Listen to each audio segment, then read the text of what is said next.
Baiklah,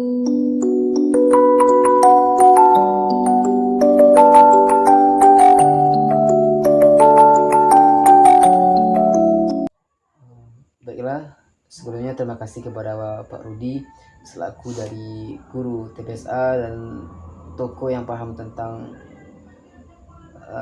lingkup tentang Masjid Al-Imam Kota Baru, Kendaraan Kambang, Kecamatan Ngayang, Kabupaten Sultan ini.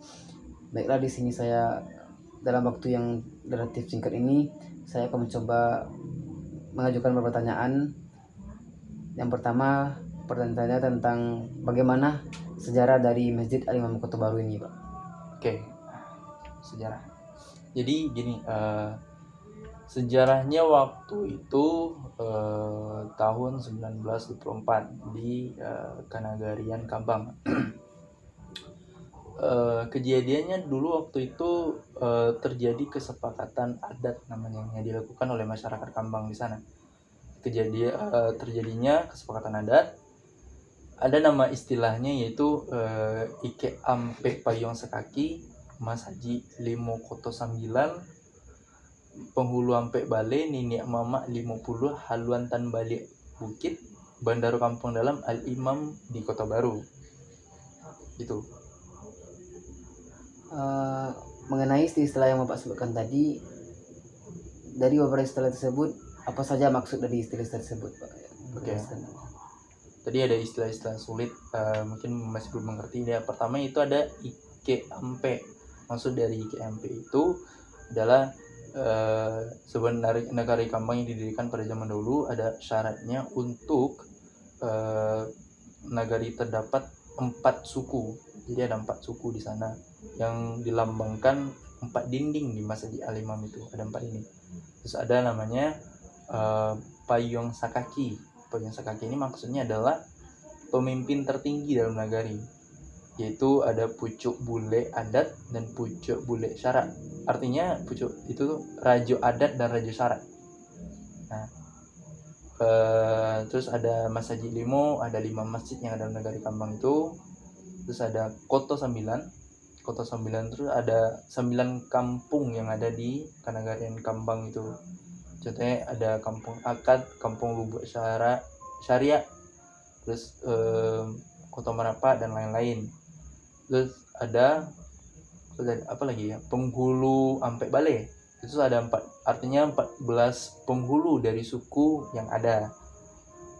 Terus Nini Mama 50 ya. Nini Mama 50 maksudnya adalah 50 Nini Mama dari penghulu Ampe Bale, 14 penghulu tadi. Terus ada Haluan Tan Balik Bukit, maksudnya adalah seorang Nini Mama juru bicara dalam Ampe Ike. Itu dilambangkan jenjang khatib dalam Masjid Al-Imam itu. Terus ada Bandaro Kampung Dalam, itu maksudnya adalah seorang Nini Mama yang memegang kekayaan yang dalam Kenagarian Kambang itu. Ya gitu. Pertanyaan saya yang kedua tentang faktor, apa saja faktor dari berdirinya Masjid Al-Imam Kota Baru ini? Oke, faktornya ya. Jadi gini, terbentuk dulu masyarakat Kambang atau Kenagarian Kambang itu mungkin ada istilahnya rapat atau diskusi. Berkumpullah masyarakat,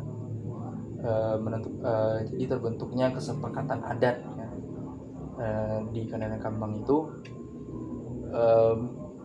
didirikannya Masjid Al-Imam itu dengan tujuan memecahkan masalah masyarakat, misalnya seperti masalah ekonomi atau masalah keluarga, ada masalah lainnya. Bukan, jadi kalau istilahnya sekarang itu kan kita kalau ada masalah itu ke polisi, misalnya atau polisi. Kalau dulu mana ada ya, dulu zaman dulu harus ada tempat suci, ada tempat yang bagus untuk mengadu masalah-masalah kepada orang-orang yang paham tentang masalah itu.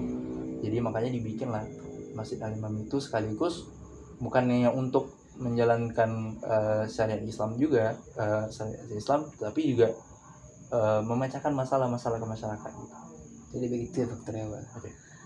Dan saya yang terakhir itu tentang bagaimana kontribusi dari Masjid Al-Imam Kota Baru di tengah masyarakat. Kendaraan Kambang ini Pak? Oke, kontribusi ya. Jadi Masjid Al-Imam Kota Baru ini memiliki peran yang sangat strategis di masyarakat Kambang. Ya, selain dari tempat syiar agama, sholat atau yang acara-acara syiar agama lainnya, di Masjid Al-Imam Kota Baru ini juga untuk memecahkan persoalan-persoalan ekonomi. Ada juga persoalan ekonomi dan juga ada masalah-masalah lainnya seperti masalah pertikaian antar warga atau masalah, ya masih banyak masalah lainnya. Jadi dari sini dulunya berbagai keputusan penting seperti merapat warga juga dilahirkan untuk kepentingan masyarakat di masjid itu juga. Jadi masjid ini juga termasuk salah satu masjid perjuangan. Gitu. Mungkin itu pertanyaan saya Pak. Sebenarnya terima kasih atas waktu dan beberapa uraian tentang Masjid Al-Imam Kota Baru ini Pak. Terima kasih atas waktunya Pak.